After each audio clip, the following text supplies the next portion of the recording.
welcome to WEF Weekly. We're out and around the grounds here once again for an amazing week of what's been competition from wall to wall in the last month and already into another big week, and it is week 4 of the Winter Equestrian Festival. We reviewed last week with not only jumping but top class 5-star dressage as well. It's all coming up on this week's WEF Weekly.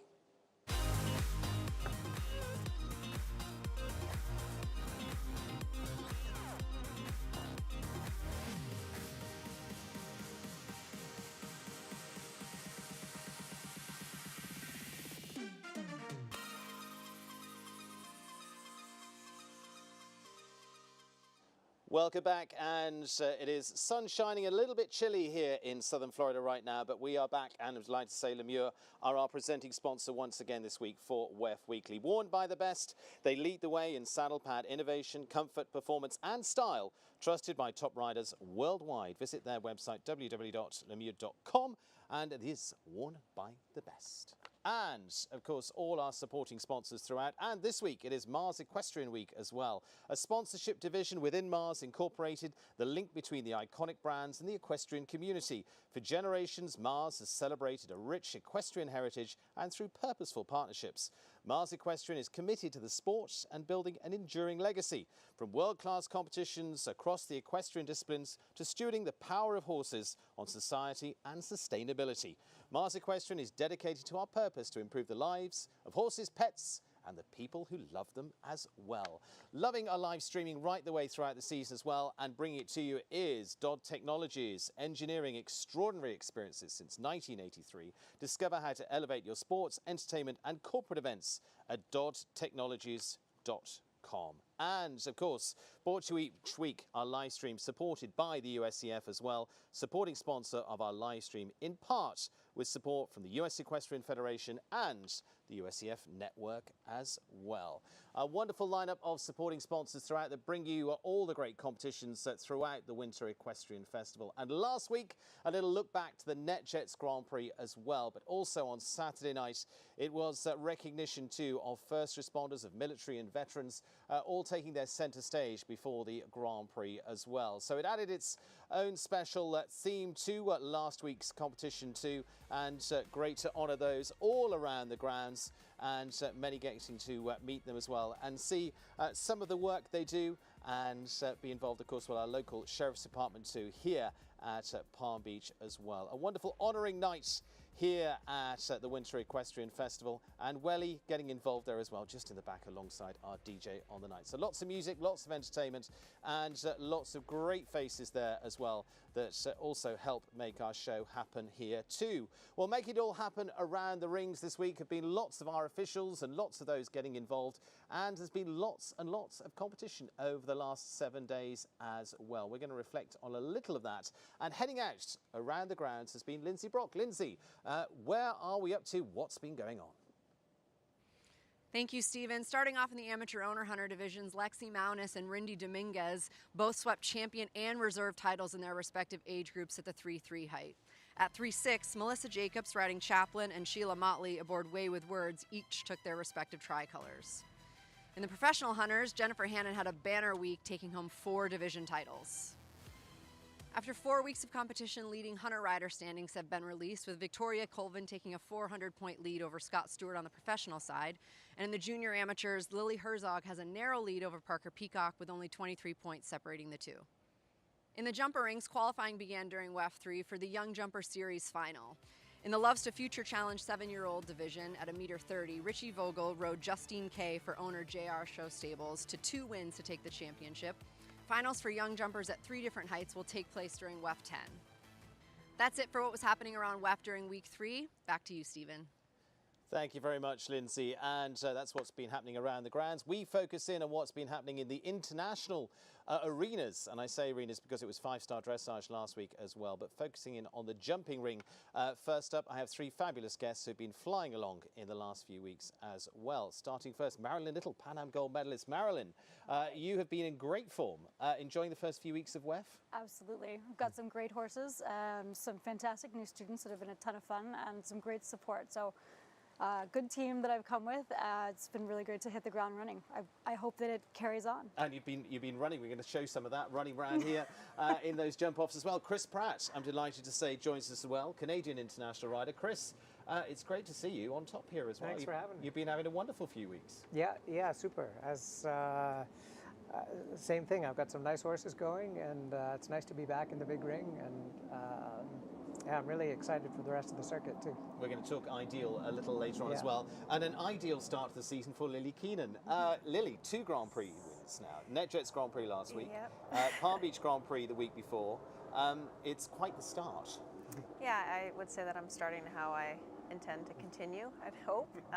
But of course, the way you begin always matters. And I have an unbelievable team of horses right now. Some newer horses to me, and then some of my older partners that I know pretty well. So yeah, I've diversified my string, and hopefully it keeps going this way. One of which, of course, was Faster, that was top of the NetJets Grand Prix, which we're going to talk about in a few moments' time. We've got a few shots from last Saturday night as well, from that NetJets Grand Prix as well. It really did take off in a big way. An exciting finish to that as well. But again, lots of entertainment, lots of fun, and some really good top-class combinations in the lineup as well. With our top 3 finishing there with Lily at the top. With Faster. We saw also, we'll see a little later, the round of Shane Sweetnam and Rural Jura, and there Tyser Owen with Hialeah B, her Olympic ride as well, that was finishing in 3rd. Chris finishing in 4th place, talk that in just a few moments' time as well. But a fantastic night that really leads into the next few weeks, the big 5 stars as well, and the NetJets Grand Prix. Still always feeling like a 5-star attraction all the way through, and there the winning ride, but we've got more on that in a few moments' time with Lily. In fact, why don't we just go straight to it? Have you watched it back yet? Yes, I've watched it back a few times. A few times. A few times. You don't get to do it again. No, I mean not the exact same. Hopefully, I can do it again. No. Let's take a look with Faster. Of course, your winning round from Saturday night in the NetJets Grand Prix. I'll let you do the talking here. Talk us through it. Yeah, so 1 to 2, I did the leave out in 8 strides. I've really been working on my rollbacks. I think I've lost a couple Grand Prix because in rollbacks I'm not gutsy enough. So I think I was pretty gutsy there. I think my training has paid off a bit. Then you have a run down to BC of what was a triple combination. This was I called it a line. I walked it as a number in 8 strides, but it was really another rollback. And then you had to gallop all the way over to the side of the ring to the plank, which was a little bit of a funky angle, to then hook left. And then I did 11 strides to the last, which was pretty far away. But then in hindsight, I realized that Shane did 10, and I'm not sure how he managed to get there in 10. But yeah, it proved to be just enough. We're going to have a look at his round in a little bit, but there we see how it was almost played out. Shane Sweetnam was still to come. At that point, you said there, Lily, you've been working on your rollbacks. You obviously, and like all great sports people, you watch back what you do and go, of course, how do I build on that? What have you done on that?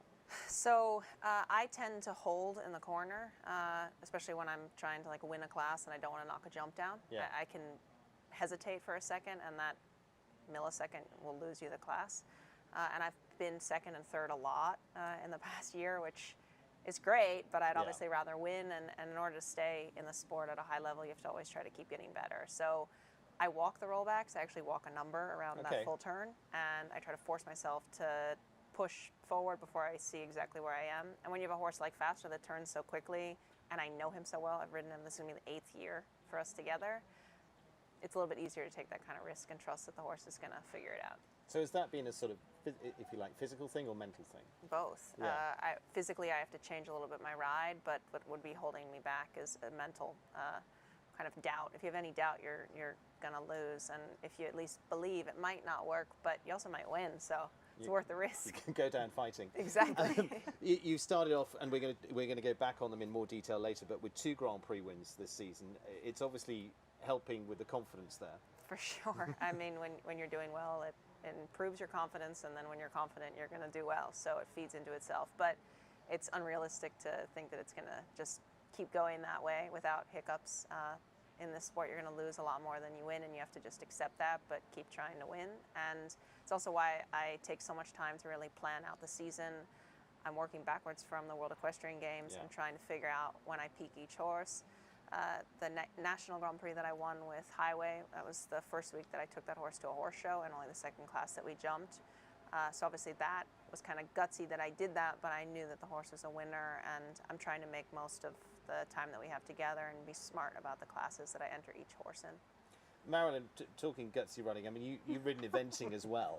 You were a gold medalist at the Pan Am Games, but how does that translate into both sports? Because going cross country and going into a jumping round here, mentally, where does that put you? You know, I think probably the more terrifying part is going down center line for the dressage. Yeah, okay. I mean, talking about like I agree. 7 minutes of terror. There's nowhere to hide. No, actually, you know, anytime you're trying to perform and produce a personal best, there's always a huge amount of pressure and stress in that. You just have a little longer to make things happen out on the cross country course, or to try to save a situation. A lot more can go wrong, but you know, the jump offs they happen so quickly. It's the level of focus is the same. The partnership with the horse is the same. It's just a different game, but you've essentially all the fundamentals are there. Just different rules, different game. Different rules, different game.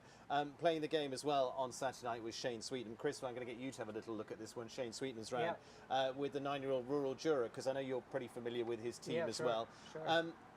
Chris, you were probably following along some of this. Of course, you were in the jump off, but did you watch this round? For sure. No, I think he went after me in the jump off, but it was a big strided horse, and I think the jump off played towards a horse like that could really cover the ground, and even getting up that first line, he went up. But he's done an amazing job with this horse. I watched it in Kentucky at some of the smaller shows last summer, and I know he took it to Europe and did a few shows and put some mileage on it, and he's I handed to him. It looked like a really top horse the other night. And Lily, you talked about there, he squeezed it down at the last line. Now you've watched it again.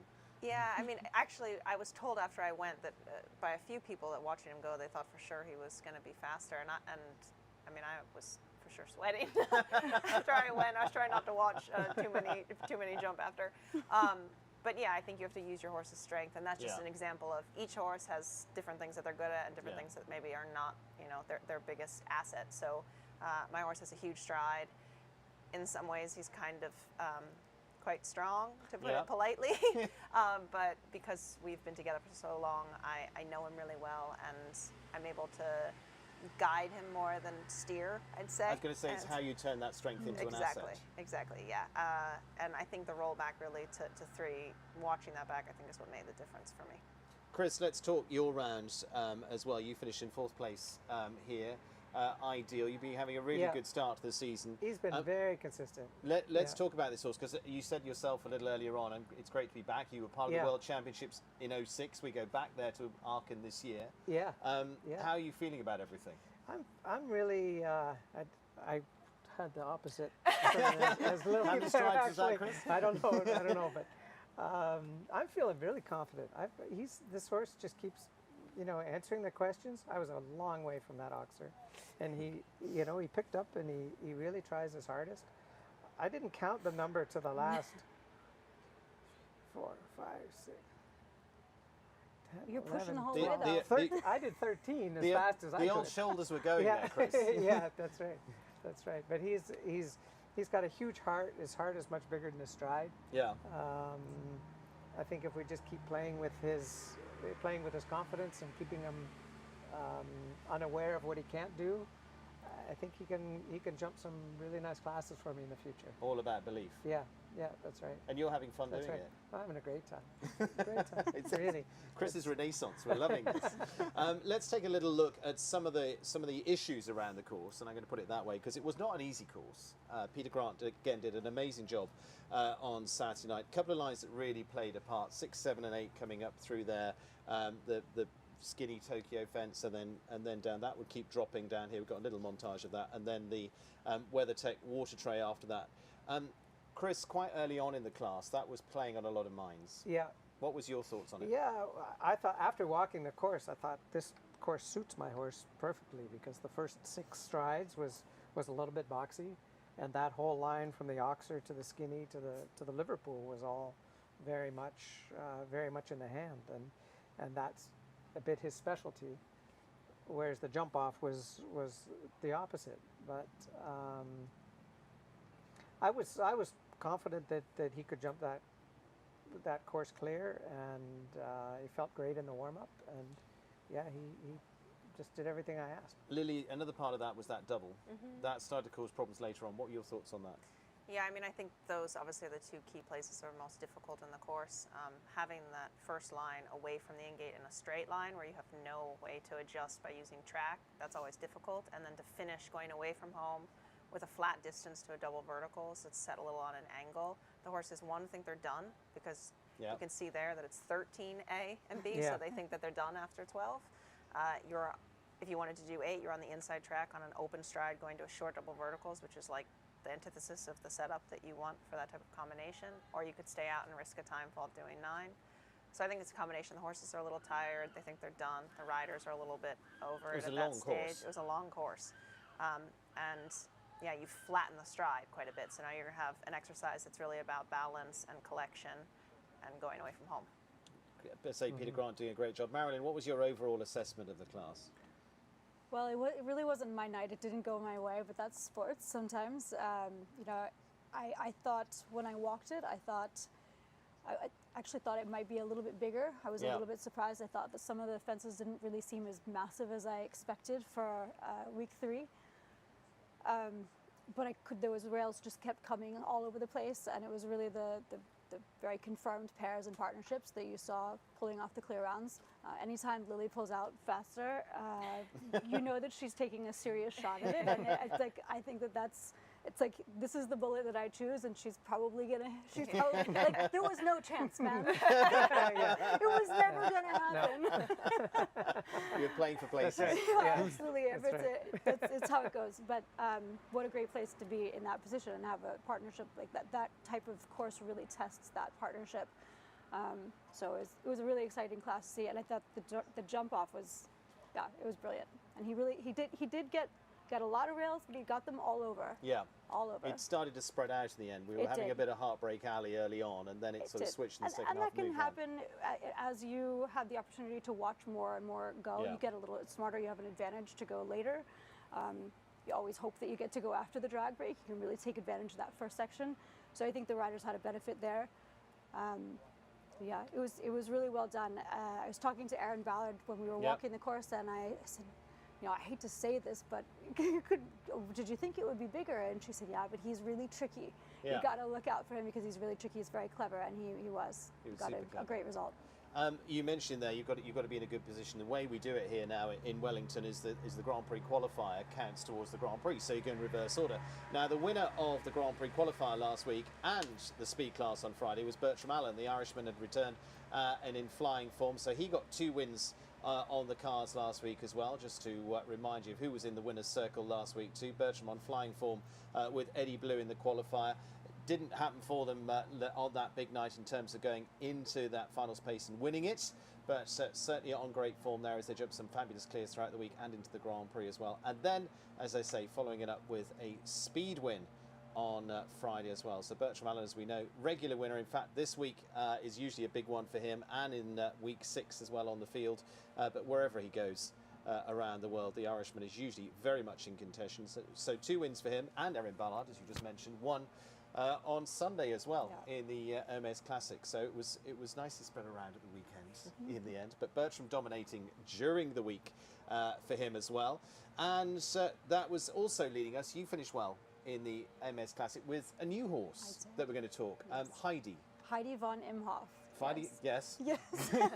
Heidi Do you want my job? Yes. Heidi von Imhoff. She's been in the barn now for a little bit over. We got some shots of her here. Oh, look there. There she is. She's a fantastic jumper. She's incredibly powerful. Not such a massive horse. Actually, I feel quite a bit smaller than most out there in the warm-up area. It's a little intimidating at that moment until you come down to the jump, and she absolutely fires. So, really controlling all the power, especially coming from a position where she had a rider that was much stronger, much taller, much bigger than I am. Just getting the power, steering, and the brakes organized. Is really the order of the day now, but beautiful type. Fantastic to have a second horse that can jump in some bigger classes and so quickly. You're obviously very happy with Sunday. I was thrilled. I mean, I think that I can count the classes that we've jumped on 2 hands, including the schooling jumper, so I'm ecstatic. I mean, each time I'm just pleasantly surprised. I really wasn't sure how it was going to go, Yeah. but I have an incredible amount of faith in the horse, and in my career, I haven't always had a luxury of knowing my horses so well, so I think that's maybe one of my strengths, is being able to get to know them quickly. And this is a blast. 11 years old, knowing what she does, it's fun. Ready to go. We're going Yes. to talk about highways a little like that Absolutely. as well in a few Absolutely. moments' time. But before that, Marilyn, we're going to talk La Contessa, Okay. your fabulous Grand Prix horse as well. And you finished second in the Grand Prix just a week or so ago as well. There, we've got the round from there too to take a look at. You also finished well in the week 10 Grand Prix last season here, but finishing second early on. In fact, you were equal second. Wow, this is last year. This was her first night class, and this is week 10, and I'm so glad that I made it over that second jump there, because it was either going to work out or it was going to be a laundry sale. I know the feeling. Like just a garage sale. But we got away with it, and that's just a testament to this horse. She's a beautiful jumper and a great athlete, but her mind for the sport is so incredible. She just has a great sense of the moment. She comes to the ring ready to win. I think that she's had 1 or 2 classes where I got a result that I was disappointed in, but other than that, she's stepped up so much in the last year. So that being the end of the circuit last year to coming in first week this circuit, she has had the opportunity to compete on the major league all last year, and I think that I give that so much credit. She got to the best of the best there. I'm jumping against Lily, got to run against her. And I mean, I'm glad that that's a threat. That's a big compliment. That's why we put Chris in the middle to referee. That was the point. And we've got a little of her from 2 weeks ago as well in the Grand Prix here. But again, I was commentating on Saturday night, and Carly Anthony said how much she loves watching that horse as well, like Contessa. Well, What's so special about her? I think it's her mind. She's so in the moment, and she knows the mission. She comes to the ring. She knows when it's time for the jump off. She wants to go clear. She'll give her heart just to not touch anything. Just a great sense of the moment. Super intelligent, and you can't take it away from her. I mean, she's just a great competitor. And over the last year, she's developed so much, being in great competitions against great horses and riders, jumping courses from great designers, has really made the difference. I had 5 months of great mileage, and I got to walk in here with a horse that I felt like I could take a fair shot on. And I have, like Lily, I seem to have been second and third and fourth a lot. So I keep getting a little faster and a little faster, not fast enough, but hopefully we'll get there. I felt that in that first Grand Prix, I really didn't get the handbrake taken off. It just wasn't coming up right. There was probably one less in a few places, and that's where I lost it. But week 1, she missed the flight out to California because we had some issues with the flights at the last moment. So I meant to give her a break after Silo Ridge in October, and then it ended up being a 3-month break, which is a lot. Yeah. And especially for a young horse, and trying to get her fit again. And I was really impressed with her performance week 1, and hope to find that rhythm again. You're excited again to get going again. And as you say, we've got a lot coming up over this year and the next few weeks as well. So we'll be looking at where you place after that. But she seems a very special horse. She is absolutely special. And the pressure with that, to do the right thing for her, knowing that she tries so hard every time she goes in. With a mare like that, you've got to be so careful that you don't show her what she can't do. I believe that she can do absolutely everything, but it's my job to try to plan things appropriately and take the right risks and the right shots, and sometimes not take them, so that I protect her confidence, because when I call on her, I want her to say, absolutely, I've got this, and keep giving everything that she does, like she does. And what's she like in the stable? Oh, she's a diva. Oh my gosh. She's just like, it's exhausting. It must be hard being Contessa. She is a diva. She has to have everything exactly right, and she has a wonderful team behind her, which is so key, to have the people in the barn around the horses that help them be exactly who they want to be on the big day. And I'm lucky to have that, and so is Contessa.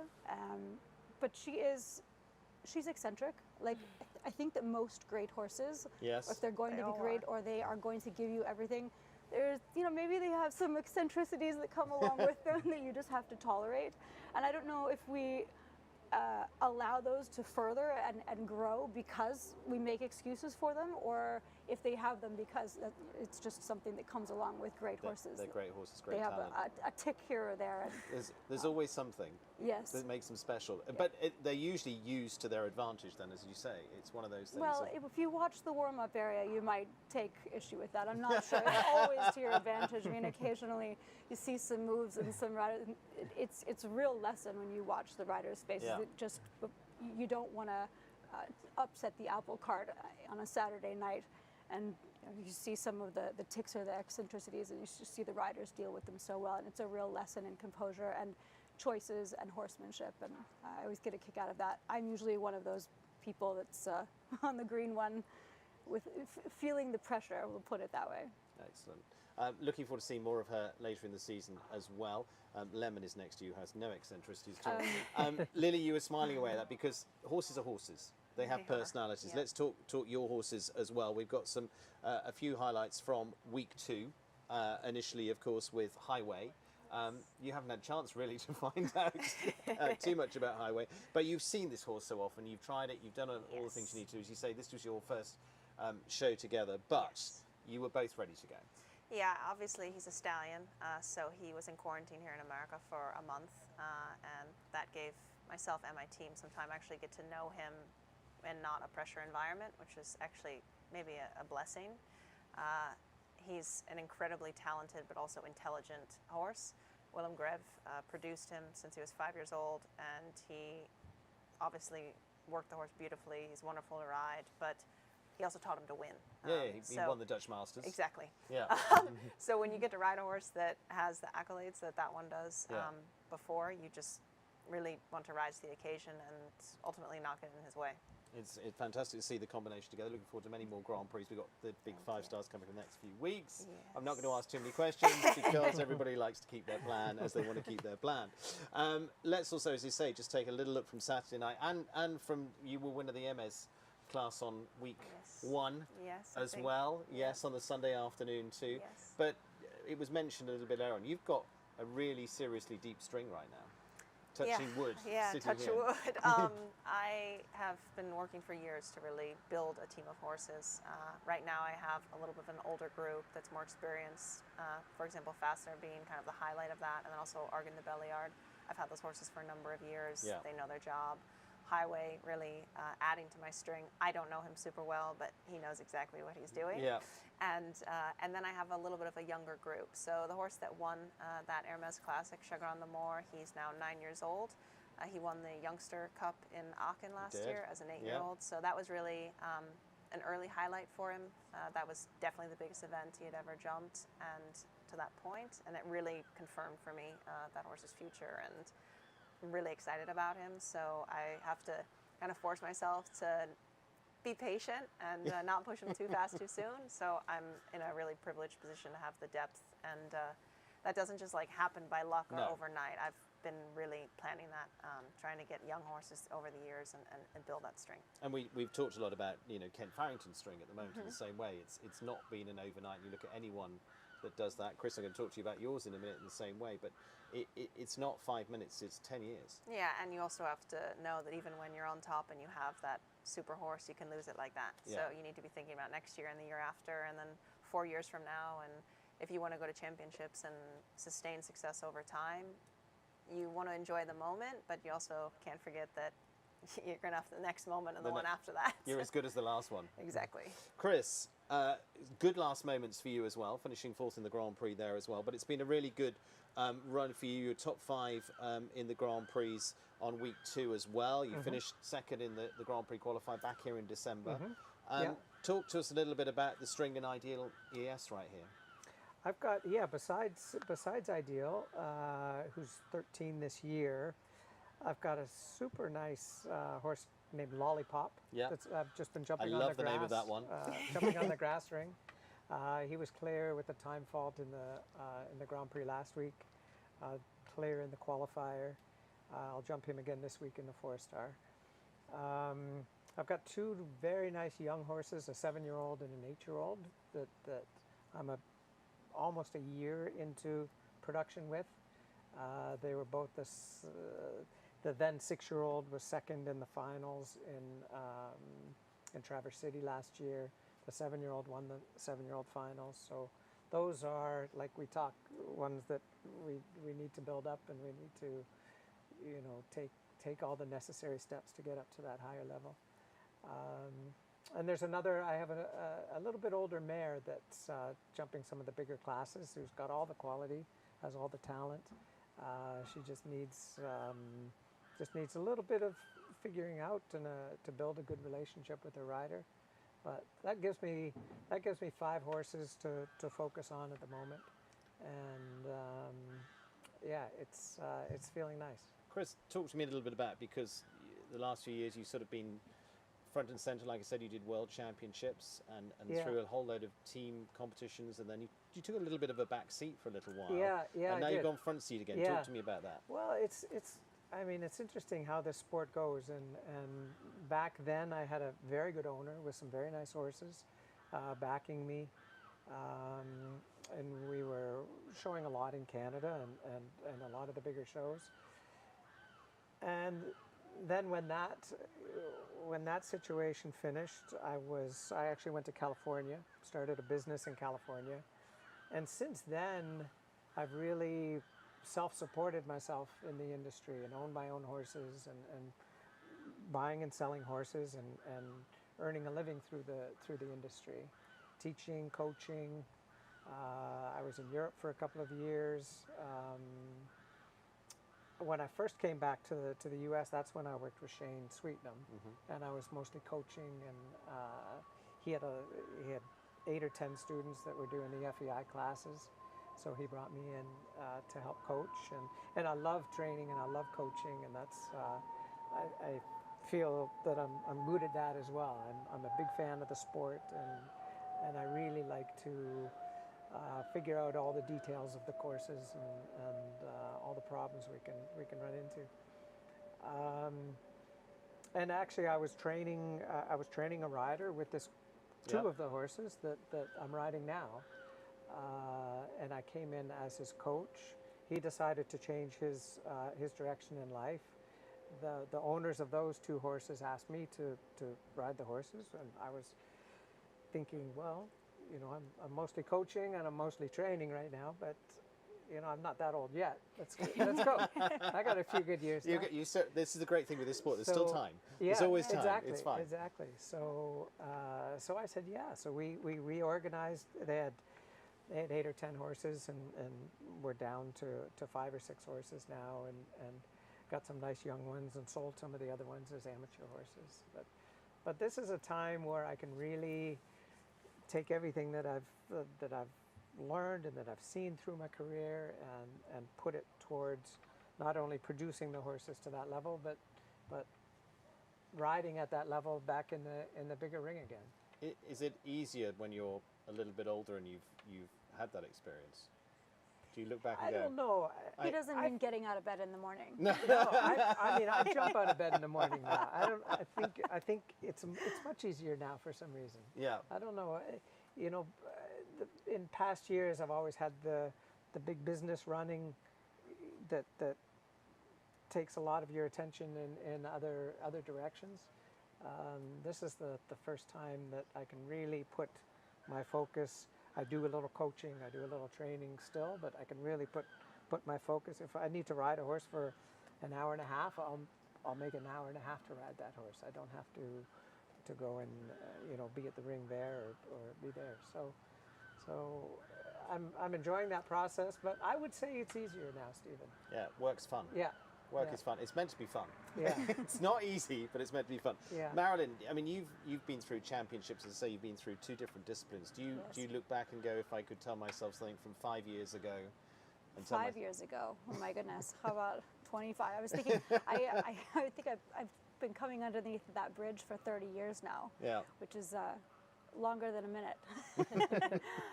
Been a lot of different riders in those 30 years, and I think that experience is probably one of my greatest assets. I've made a lot of mistakes. I've done a lot of things that I'm proud of, but a lot of things that I wish I had done better. And tried to be the rider that has taken those opportunities to fail forward and say, all right, well, we can come again. Resilience is key. And yeah, I'm at a wonderful place right now where I have the privilege of having some very nice horses, largely because I have some great partners and some very strong support, which is absolutely necessary. Riders are always going to, we always need more horses. I know that I do, and building my string has been a real focus for the last, gosh, for my lifetime. Yeah. I think, but right now I do have some good ones and some great people behind them that are really interested in and have fallen in love with the sport. The LeMieux family are new to show jumping. Their daughter, Victoria Morcombe-LeMieux, is a great up-and-coming rider, and the LeMieux have stepped in and helped secure some really strong rides for me that it makes all the difference. Being able to, it's different how you plan what's coming. You can think strategically about where you're going to go, and that's quite new for me. I was able to do that during eventing because I had the support of Mrs. Mars and had quite a strong string. And since I've been back in show jumping, developing that string has been the goal, and it's starting to materialize. And I could start to see the way forward for the next 5 years. So I'm not sure what I would say about 5 years ago, but I'm starting to see where I would like to be 5 years from now. Excellent. I like the expression "fail forward." Lily, one of the things you've done in your career is dressage. We had 5-star dressage last week, so we're going to have a little look at who our winner was last week. It was a fabulous night. In fact, 3 big nights over at the stadium as well with dressage. But Susan Papper, winning for Great Britain, was the winning rider over there, 81.745 on another fabulous night. And I can tell you, it was sold out each of the nights last week as well, both for the Grand Prix the night before on Thursday and for the fabulous masterclass that took place the night before that as well, with Kira Clerk and with Catherine Dufour and Jan Brink as well. Thank you to the Three Graces team that brought all of that together. But a fabulous night under the lights. We've got another one coming up in a few weeks' time. We've got 5-star here. In a few weeks' time, we've got a World Cup, and we've got Isabelle Vert coming to town as well, who is arguably one of the most decorated Olympians, not just in equestrian, but in any sport. So we're looking forward to seeing her as she heads in on week 7. So week 7 will be busy for us. We've got 5-star jumping, and we've got the World Cup with Isabelle coming to town as well. But Susan finishing top there. Congratulations to her, ahead of Anna Marek, who was on 76.435, the US rider in second, with Fairville, and Sweden finishing in third with Caroline Decour. But Susan there finishing with the music of Tom Jones was rocking it over at the dressage. Lily, you going back to dressage at any point for a little go? You probably Maybe. got time now. I don't have time right now, but I wouldn't close the door. Looks more like barrel racing out there right now. You Closer to I barrel haven't racing tried than that yet. Maybe I dressage. should try I don't know. that. I feel like we could put barrels out there. The rate of speed that you're turning and burning.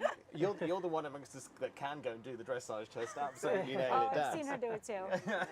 Don't be So fooled. great. Let's see who's been doing well around the grounds, because we've got all our leaderboards of who's leading what at the moment. Let's go in with our leading lady rider to start off, and that's presented by Martha Jolicoeur. Let's go in there. Natalie Dean just ahead of Lily Keenan. We'll probably sort that out soon, Lily. Just hope so. creep ahead of that one. Nina Malavey, you're of course the winner of that. Nina Malavey finishing in third at the moment. Jess Mendoza in fourth, and Erin Ballard top 5 at this stage. International. Leading international rider. Let's take a look at that as well, presented by Mike Smith, and it is Lily Keenan at the top. That's there. interesting. There you go. And I'm looking at how much you've won already this season, but we'll keep totting that up. Birch Mallon in second, Shane Sweetnam in third, but Lily leading that $25,000 prize presented by Mike. But good luck to her for the rest of the season. Let's take a look at Rushy Marsh Farm. Don Little Masters, our experienced riders there. Camille is still leading over there by just 1. Ahead of Blythe Masters by 1.46 to 45, and Elizabeth Maloney there in third on 41. It is always tough battle over in those rings. MS 150 series, who's leading that? Lily Keenan is leading that, 98 points. Keenan O'Connor in second, Erin Ballard in third. Keep it up, Lily. Yeah, And I better. there we go. But opening up the gap there, just over the 20, 21. Many of our ages is the difference there. And we saw a little bit earlier on some of our Hunter lineup as well. So we're already through and across those leaderboards as well. Let's remind, there we go, junior, amateur and a Hunter. Lily Herzog top of that, Parker Peacock second, Melissa Jacobs. Little while since you've been in the Hunter ring, Lily, but not that long Not actually. as long not as that you long. say. Not that long. I remember, yeah. Not that long. And completing their overall Hunter professional rider, Tori Colvin leading that at the moment, 1,067 points against ahead of Scott Stewart and Chris Payne there as well. What's coming up this week? Lots coming up this week. Lily's going to be in action again. In fact, we are going to be heading over to the field. We're over the field today. We're back there tomorrow, the $116,000 Adequan Challenge Cup, part of our Mars Equestrian 4-star week here as well. That is coming up as part of tomorrow's lineup as well. Also, we've got our usual speed class coming up as part of that. Saturday sees us, there we go, into our Mars Equestrian 4-star Grand Prix. Going to be on Saturday during the day. Don't get confused of what's happening on each of the days, because slightly different. Mars Equestrian Grand Prix takes place during the day on the grass. In the evening, it is the Great Charity Challenge, which is always lots of fun, raises literally millions for local charities here as well. That is Saturday night, so don't tune into the Grand Prix for Saturday night, tune into the Grand Prix for the afternoon. Sunday takes us to the MS Classic once again, and the 2-star Griffiths Residential Grand Prix as well. That kicked off as well. A reminder that you can stay in touch with us too. Email in at wefweekly@wellingtoninternational.com, and of course I'm sure you reply to many of our social media posts too out there as well, but you can send us directly everything you're up to at wefweekly@wellingtoninternational.com. We'll read it, we'll get you involved, we'll be talking about you in our next few shows as well. And it remains to say thank you to my lineup here. Lily, leading the way so far. Good luck Thank you. for the coming Thank weeks. you. Great start to the season. Chris, looking forward to more from you as Thanks, well. Stephen. And Marilyn, fantastic stuff. Thank you. Really looking forward to seeing, as you say, just knocking on the door. And there's a win coming on the edge, but it's been a brilliant start. La Contessa at Super Horse there, really excited for that. And you'll be looking after Lemon for the next few minutes as well. A little small for me, but remarkably well dressed. Exactly, in a lovely, I'm calling it raspberry. I'm not sure what the colour is, but raspberry down there. And so our thanks to all our supporters throughout all of the Winter Equestrian Festival, but also here on WEF Weekly as well. Let's take a little look at those that bring you our streaming each week too. Thank you to the USCF network as well, that bring us all our big action throughout the season here, and all of our live streams here, supported by the USCF, supporting sponsor of our live stream, in part with support from US Equestrian Federation and the USCF network as well. And all the way through the season, Dodd Technologies are powering us along, engineering extraordinary experiences since 1983. Discover how to elevate your sports, entertainment and corporate events at doddtechnologies.com. And of course, coming into our presenting sponsors here this week as well. Thank you to Dodd, but to Mars Equestrian, the sponsorship division within Mars Incorporated, the link between their iconic brands and the equestrian community as well. For generations, Mars has celebrated a rich equestrian heritage, and through purposeful partnerships, Mars Equestrian is committed to the sport and building an enduring legacy as well, from world-class competitions across all equestrian disciplines to stewarding the power of horses on society and sustainability. Mars Equestrian, dedicated to our purpose to improving the lives of horses, pets and the people who love them as well. Loving all the action and loving our guests each week, and loving it all because it's brought to you by LeMieux as well. Thank you to them too. And they lead the way in saddle pad innovation, comfort, performance and style, trusted by top riders worldwide as well. And you can head to their website too to find out more. Thank you very much to my guests this week. Good luck to them all. They've been stars already. We've got so many more weeks to shine in. So many. Yes, so many more weeks to shine in yet. We're looking forward to that. And we are going to be back next week as usual time, 5 o'clock as well, as we'll be starting to lead into week 5, which is our first jumping 5-star week as well. Looking forward to that. And we'll be giving you a little review of Great Charity Challenge on Saturday night. Join us there. Saturday, big Saturday here with the Mars Equestrian Grand Prix as well, out on the grass. Thank you for joining us here today. We'll see you soon. Take care.